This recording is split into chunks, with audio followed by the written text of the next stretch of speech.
Contrary to popular belief, I do know what a trickle charger is, and we'll be getting into that here today. This is my 2019 Mazda 3 hatchback, and if you watched last video, we recently resurrected it from a long overdue slumber here in the garage. I did not drive this car from August of 2025 until here in July of 2026. We got it registered, we tossed a fresh battery into it, drove it around, and there are some little things that came up. So today's video is going to be twofold. First of all, I'm going to answer some of the questions that I got in last video.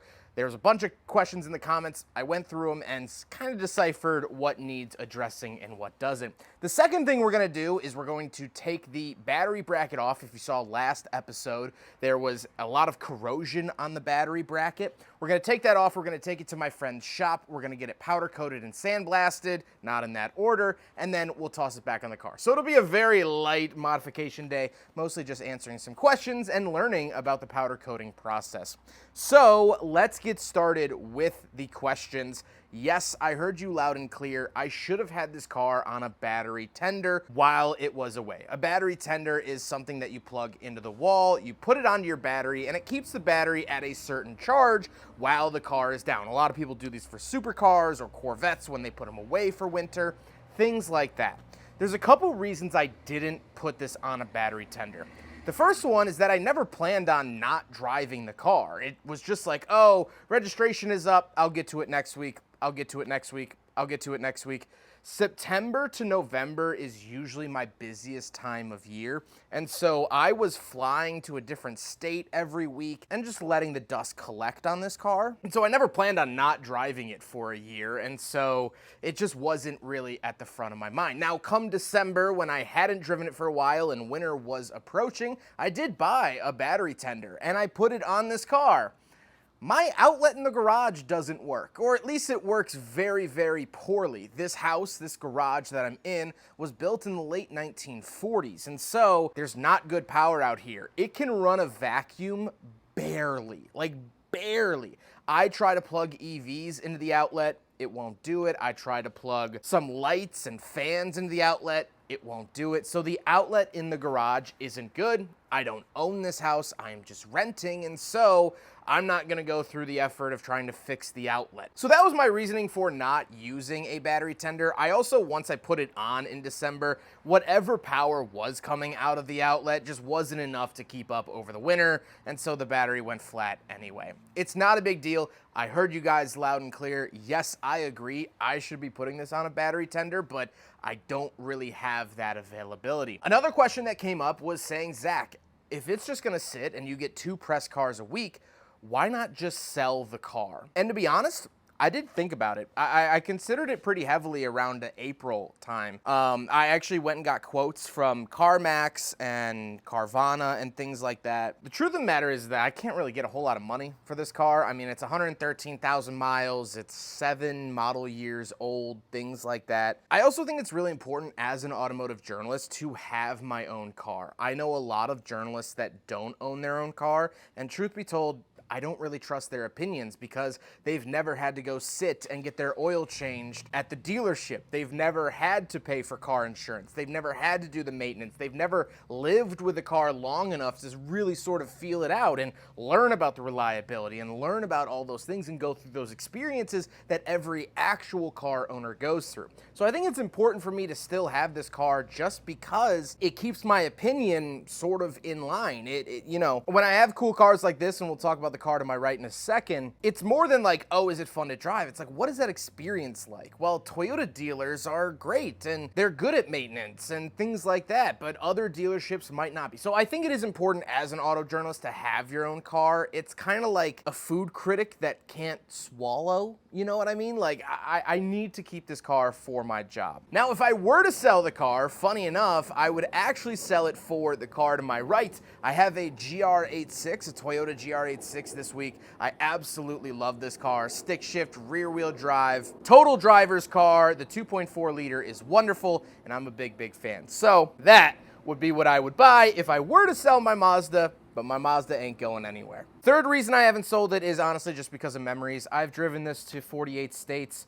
You know, my now fiance and I, we have taken so many road trips in this car. I have seen and met so many people through this car that now, especially that it's back driving, the idea of selling it, I just, you know, it's a part of the family. It's like you don't sell off the family dog. And so that's kind of what this car is to me. Even though I haven't named it, I do not have a name for my Mazda 3, but you know, it is still a part of the family in that way. And you know, I have a lot of memories and I'm hoping to make more, like I said last time with the Alcan Highway, that I want to take this car down. Speaking of which, I got a couple of comments saying, Zach, don't wait till after marriage. Your life goes downhill after marriage. Do the fun adventure now. I just want to be very, very clear that I am dating the most badass woman on the planet, and she wants to go on the trip with me. We love traveling together, and so once we get married, we're going to do this adventure together, and many, many others. The reason I said that I wanted to wait till after I was married to do the adventure is because I have to pay for a wedding. And weddings are expensive, if you guys are unaware, and so I want to get that sort of financial burden out of the way so then I can have my fun money back and lift this thing, put it on OZ rally wheels and all-terrains and do a sick roof rack jerry can situation on this car. And so I appreciate everyone saying, you know, do the fun thing now. I totally get that. But I'm going to be able to do the fun thing later because that's what my fiance and I like doing together. And I'm not burdened by her. She adds a lot to my life and doesn't take anything away. It's not to get sentimental, but yeah, I'm not worried about that. It was just a big financial thing. I'm staring down the barrel of like 50 grand. Two more questions I wanted to answer. First of all, the transmission issue. As you guys saw when I was driving the car last time, I said that the transmission was very jerky. Ooh, the transmission was not happy to shift there. I totally forgot that these Skyactiv automatic transmissions learn your driving habits and sort of have to relearn anytime the battery's disconnected for too long or dead for too long. And so I had totally forgotten that the car had to like relearn how to shift.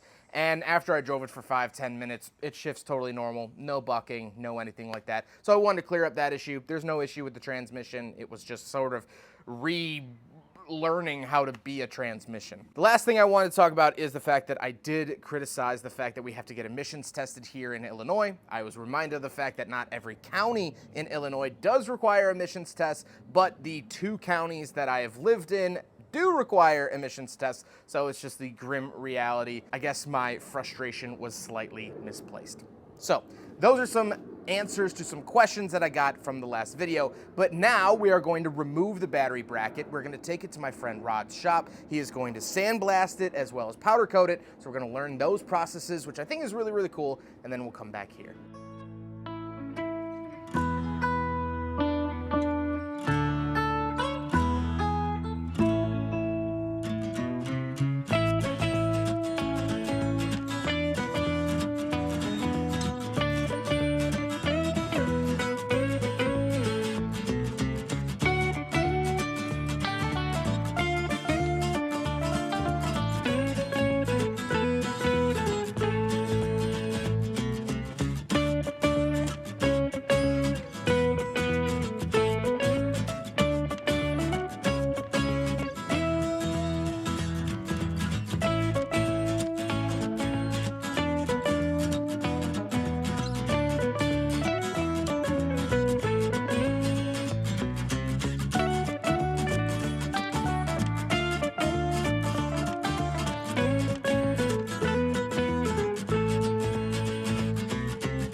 Yeah, sandblast is purely for profile, one of my other gloves. Like these S2K. Ooh, that's warm.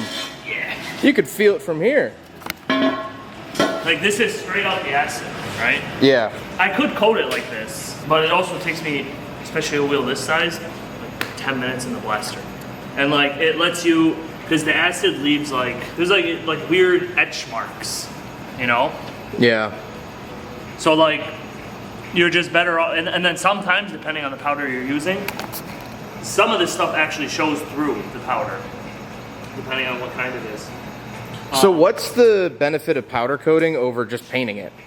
Like, why can't I just rattle can it? Like, if you were to paint it with a real paint gun, like what body shops use, yeah, that's different, because they actually have the booths because they bake, like, even when they do a car, like even when I got my car painted, I didn't know this.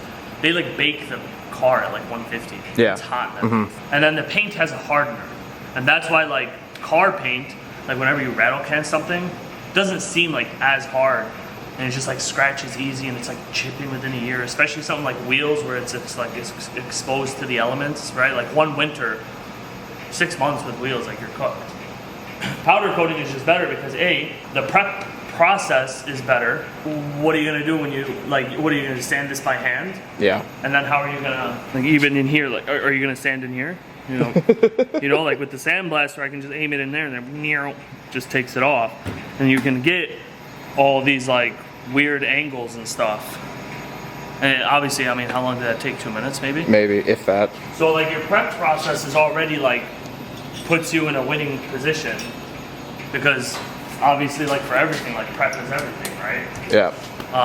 And then the other thing is it's better than paint because it's like two bonds. You have a mechanical bond. When you spray the powder, like you have this module, magic happens in here. It's like an automatic transmission, you know?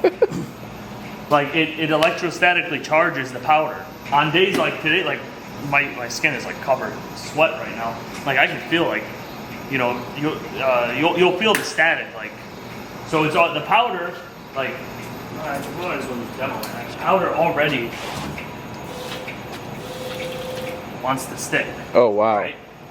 And then like I'm bouncing it around. I can blow it off. As you can see, it wants to stick. And the other nice thing about powder coat is, even though I aimed here, there's this like thing called wrap, where with powder coating sometimes, it's not like paint where you aim it directly at the part. You actually sometimes, like, especially for shit like this, or like wheels, sometimes you gotta like aim the gun at like some weird angle, and you'll see it, depending on the part, you'll literally see like the stream coming out, then you'll see it like do like a 90, you know? Yeah. And it'll like wrap around the part. Like if you have a flat piece of metal, just like a completely flat sheet of whatever, and you spray directly on the thing, you can sometimes literally see like the powder won't even stick to the front. You'll literally see it bounce off and then wrap around, and then your entire backside is wrapped and your front is like light. So sometimes like if I have a flat piece like this isn't flat, but like I can shoot this like this. Oh wow. Right? Yeah. And it'll almost like kind of cover the whole thing. And it would be better for me to shoot it sideways rather than shoot it straight on. Just because of like how static electricity works. Because obviously this is your positive and then this is your negative. I did this a long time ago as a test. But I literally, and there's a video on my Instagram of me doing this, because I got a Lambo wheel. The guy brought it and he's like, yeah, it was chipping after 6 months. And that's because of poor prep or hot fly, a lot of stuff. And it's not really hard to like powder coat correctly either. It's just people always trying to cut corners. But this is literally me putting a screwdriver and like hammering. And like, yeah, it marred it up, but you don't see like bare metal through it. Yeah, we didn't get through the bare metal, like like, because it's like bonded. But like when I did it to the Lambo wheel, which I show in that video, I'm just carving a path. Like the powder's just chipping right off. Like, and then if this was paint, you know, obviously like I can probably start like peeling it by hand. And then depending on the powder too, I mean, like you can kind of like wet sand and buff this and it'll look a lot better. Like powder is wet sandable and buffable too. Sweet.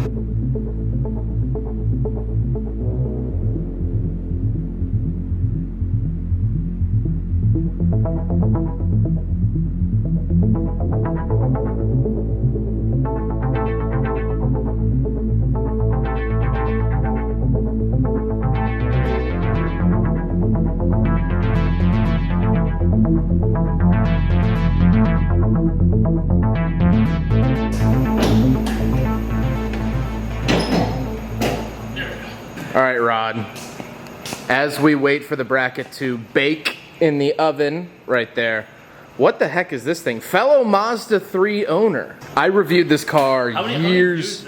I have no idea. I reviewed this car years and years and years ago. Cut to the clip. Above 3. Ready? To send it? Go.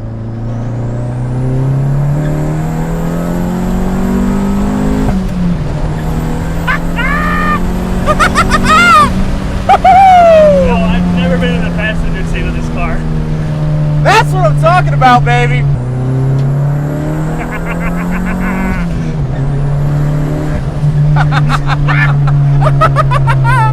That bump gets me every time. Every time, baby. Was it painted? It was not painted. So this is what? This is a CX-5 color, right?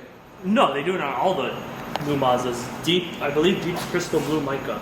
Nice. I saw a Miata, an ND with this color. And Yeah. And I was like, oh, I want this color. I just had a Miata press car in this color in Deep April. crystal blue mica. It's a nice color. Yeah. But what's done really under dusty. here? Nothing that far off from the last time.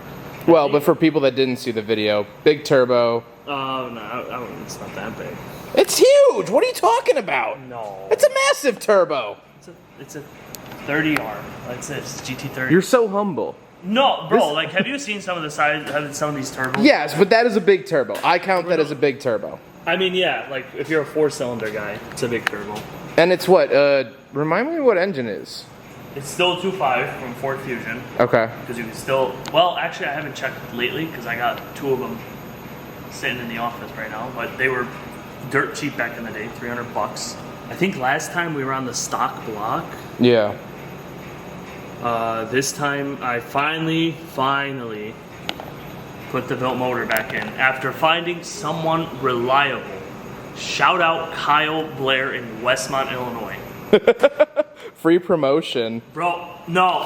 Anyone who's been fucked over by red mist, this guy is the complete opposite of that experience. Build sheet, laminated. Wow. Laminated. He even, everything measured. He even shows you the receipt from the machine shop that he took it to. Like, this is the machine shop receipt. Jeez. Right here. Yeah, Opal Engineering, I guess.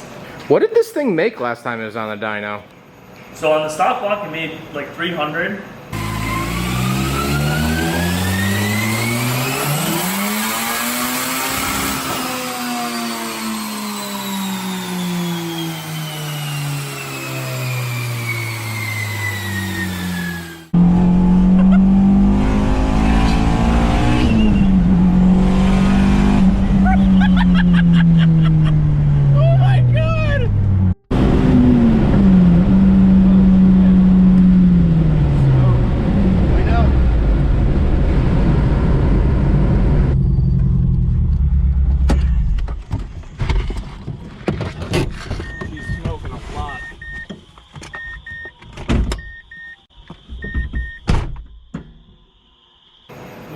We made 475. I got it dynoed like the day before Christmas Eve. Where are we now, in July? So Yeah.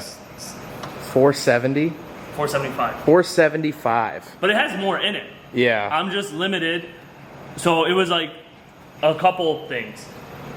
So I was limited by wastegate spring. So he's like, you either need to put a bigger spring in there, but then if I put a bigger spring in there, my spring pressure will be like, I don't know, 20 psi. Right now it's 15 psi. That puts me right at like 350. So when I go to the track, I can just zero my boost map, be at 350, car's tame, you know, whatever, because I've been tracking it at like 300.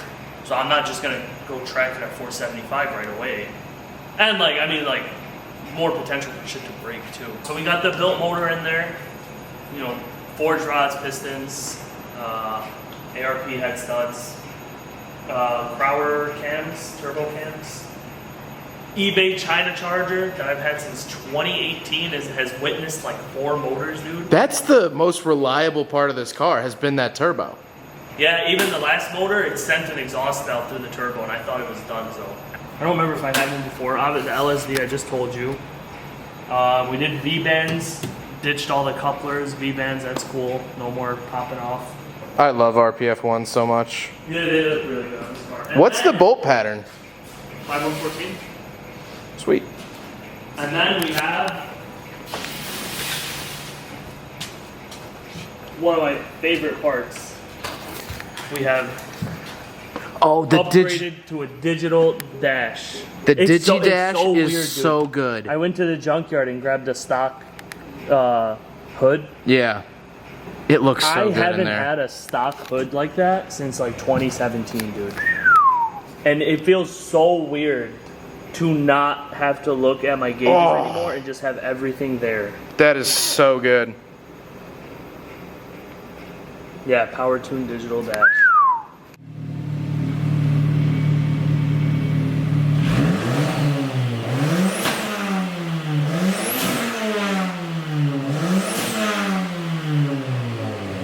I will try to turn it down in the video because that is ear-piercingly loud.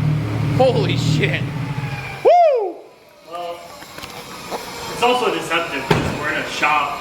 Yeah, I know. I'm facing the wall. But my eardrums are hurting. Yeah, it's a little louder than I remember. But I'm also like older now, so maybe.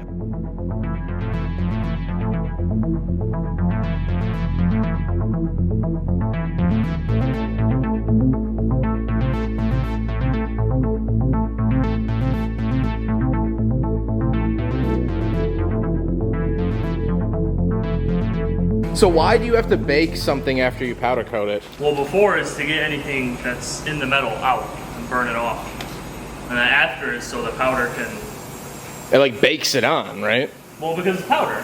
And then it like flows out. And that's part of the like chemical reaction. That's what I said it earlier. There's a chemical bond and a mechanical bond.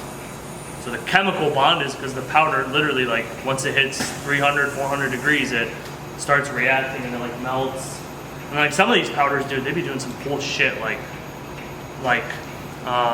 some of these, here's an example. Like look at this. This powder is white, right? Yeah. You would think it's gloss white or something. Jeez. And that's like, from white powder. But like, I have a whole box of these like chameleon colors. There's like chameleon, cherry violet, chameleon, sapphire teal. All the e-bike kids like always love these colors.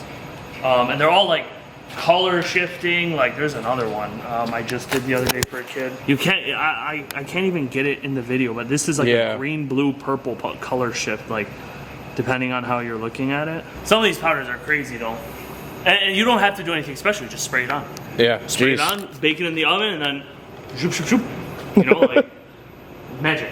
Even this color, Illusion Purple, which is the color of that valve cover too. Yeah. Like this is how it looks before you activate it, because like there's a top coat that you have to put on that activates it, and like this is how it looks. Oh, weird. And then you like put the clear coat on to activate it, and then it like, oh, that's not it. Turns into this. It turns into that. This is really dirty, but.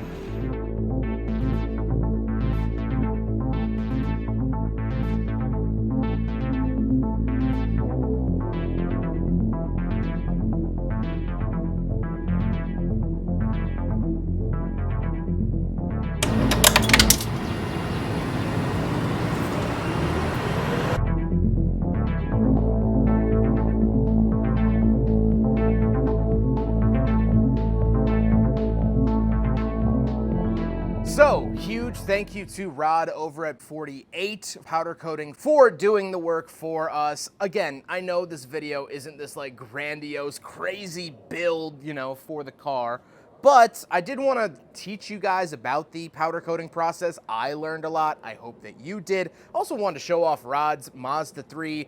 Very, very cool with that, and sort of give you guys an update and answer some questions here about my Mazda 3.